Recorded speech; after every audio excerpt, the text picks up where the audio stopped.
EU leaders have been locking horns on Brussels' plan to introduce a standardized minimum wage across all member states. The proposal, introduced at the latest EU Social Summit in Porto, was promptly rejected by Austria and Hungary as ill-advised due to large differences in the level of development between EU states. Now Danish and Swedish union leaders are threatening to bring the EU before the European Court of Justice as they fear Brussels' imposition would have serious consequences on their taxpayers.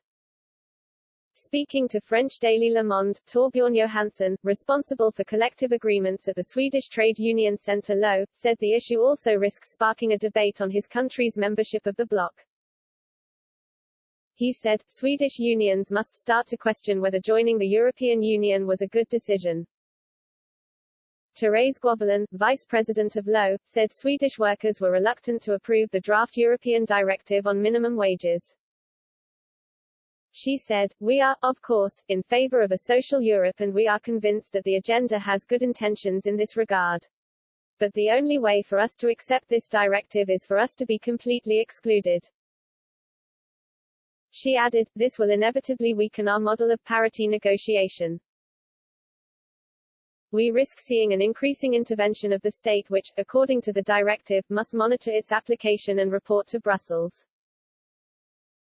For months, the Danish and Swedish social partners have campaigned against what they see as a threat to the Scandinavian economic and social model. In the two countries, there is no minimum income registered in the law. The level of wages is regulated within the framework of collective agreements, negotiated by the social partners, without political intervention.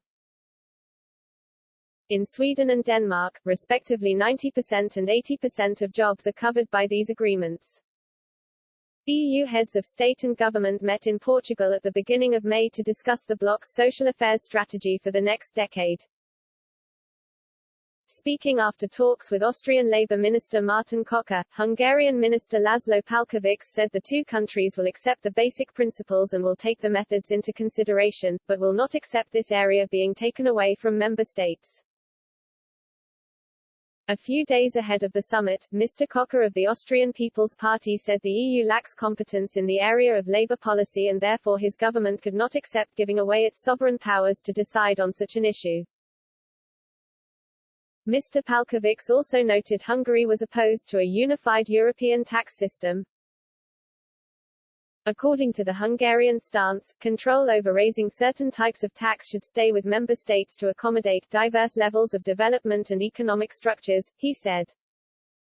Should, however, the EU decide to unify the system, a number of adjustment tools are available, he added.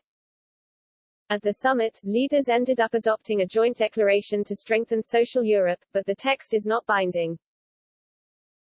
Speaking to Le Monde, French Minister for European Affairs Clement Beaune said, "The Porto summit took place at this pivotal moment when we are beginning to project ourselves into the post-crisis period, to study how to strengthen the European model to respond to the anxieties of citizens, especially young people. It is not technocratic or distant." The declaration strengthens the basis of social rights adopted in Gothenburg in 2017 and rolled out across Europe, such as parental leave and, soon, European minimum wages. It was supported by the significant involvement of the social partners.